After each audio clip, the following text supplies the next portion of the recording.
Praise lord. ఈరోజు వాక్య ధ్యానాంశంగా మత్తయి సువార్త 10వ అధ్యాయము 16వ వచనం చదువుకుందాం. ఇదిగో తోడేళ్ల మధ్యకు గొర్రెలను పంపినట్లు నేను మిమ్మును పంపుచున్నాను కనుక పాపుల వలె వివేకులను పావురం వలె నిష్కపటులై ఉండుడి.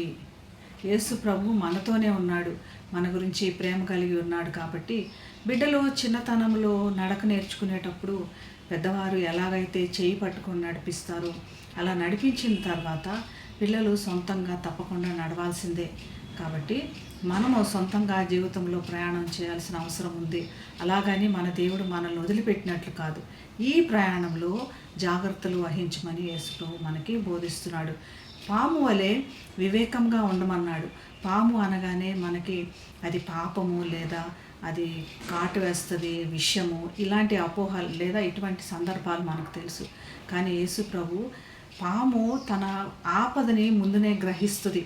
ఆపద ఎక్కడి నుంచి వస్తుంది, ఎలాగొస్తుంది అని చాలా అటెంటివ్గా శ్రద్ధ కలిగి తన రక్షణ గురించి జాగ్రత్త కలిగి ఉంటుంది. కాబట్టి అంత వివేకంతో యేసు ప్రభుని పాముతో పోల్చినట్లు మనకు కనపడుతుంది. తన ఆపదని ఎటువంటి పరిస్థితుల్లో ఈజీగా తీసుకోకూడదు, పర్లేదులే అని వదిలిపెట్టదు.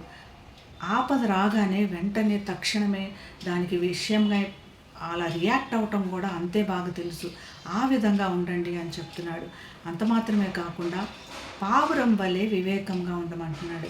ఈ లోకయాత్రలో ఎన్నో పాపములు, శోధనలు మన ఇబ్బంది పెడతాయి లేదా మన దారిని తప్పించేటటువంటి ప్రలోభాలు వస్తాయి.